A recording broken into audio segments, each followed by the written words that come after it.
Hey everyone, welcome back to our podcast.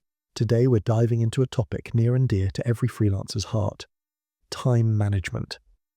Whether you're a coding whiz, a design guru, or a writing maestro, you've probably wrestled with balancing your schedule at some point. Absolutely.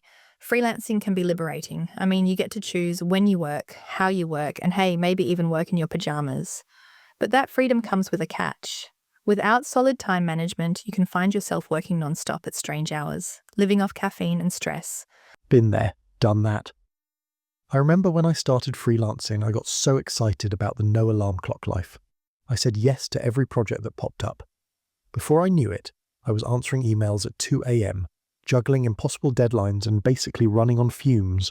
Exactly. I've heard that same story from so many people. It's like we all dive in headfirst, only to realize we're drowning in tasks.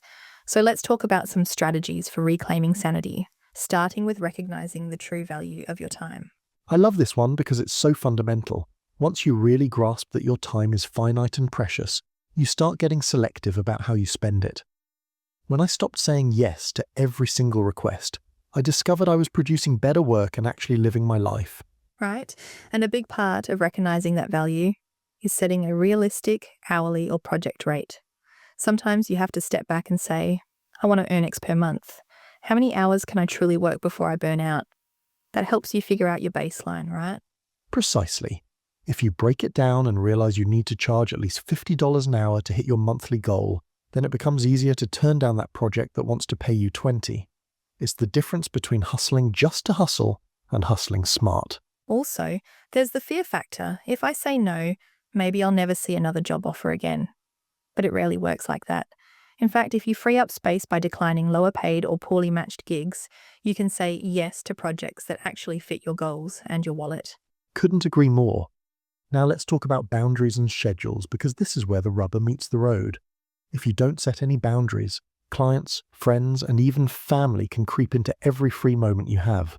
I like the analogy of having a fenced yard. If you don't put up that fence, you'll have random phone calls or texts at all hours.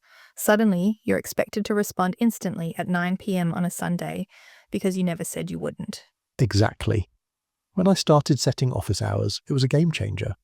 I let clients know, hey, I typically respond to emails between 9 and 10 in the morning and 4 and 5 in the afternoon. And guess what? Most clients adapted. They even respected me more for being clear. Same here. And it's not just about calls or emails, it's about personal time too. Block out those weekends or weeknights you need for family or yourself. If it's in your calendar as busy or personal, you're way less likely to sabotage it by scheduling a work call. Which leads us to eliminating distractions and the myth of multitasking. I used to think I was the king of multitasking, writing a blog post while also checking Slack and brainstorming a new idea. But you know what happened? Let me guess, half-finished tasks all around? Pretty much.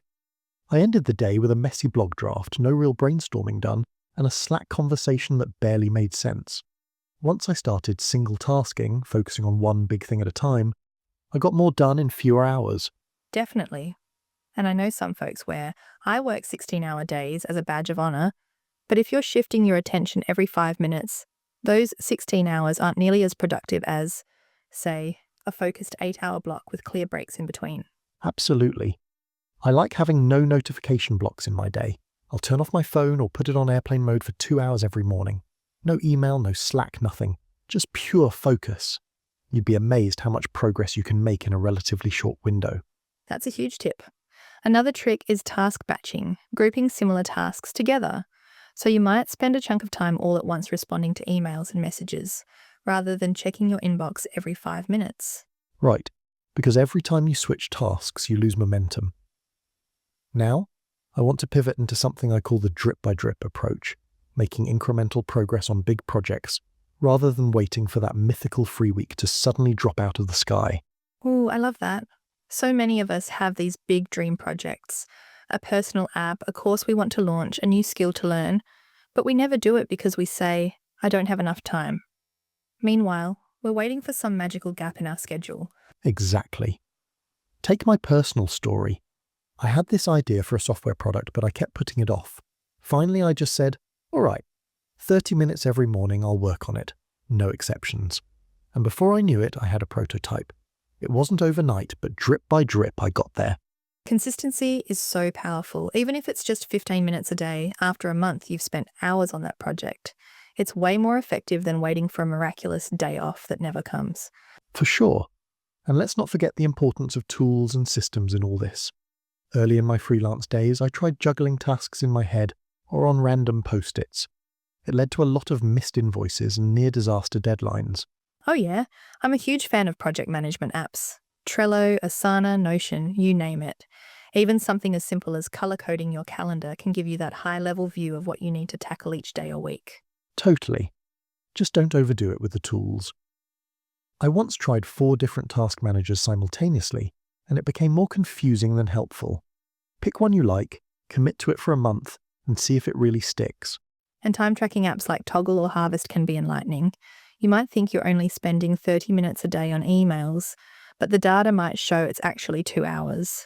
That info helps you tweak your schedule and improve your estimates for future projects. Right. And automation can help too.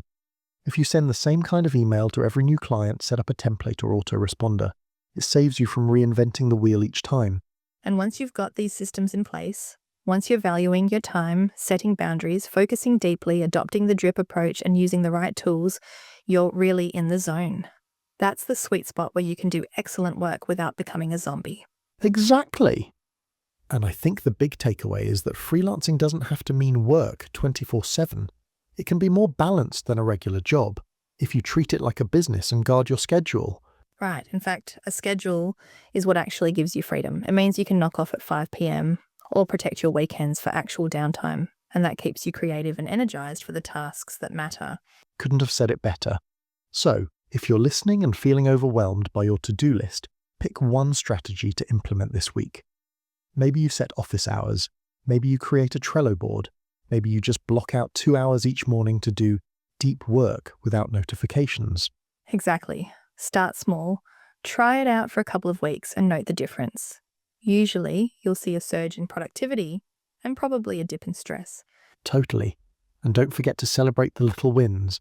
If you manage to stay off social media for your entire focus block, give yourself a mini high five. It's those small steps that add up to major changes. Well said. I think that about wraps up our deep dive into time management for freelancers. Any final thoughts? Just this. Remember why you chose freelancing in the first place. You wanted control over your life, your projects, your schedule. Time management is how you keep that control. Handle it well, and you'll be able to deliver top quality work without sacrificing your nights and weekends. Amen to that. All right, everyone, thank you for tuning in. We hope these tips help you conquer your schedule and find a healthier freelance rhythm. If you enjoyed this episode, don't forget to follow or subscribe so you don't miss our next one. Thanks for listening, folks. Now go out there, set some boundaries, and own your time like the boss you are. Catch you next time.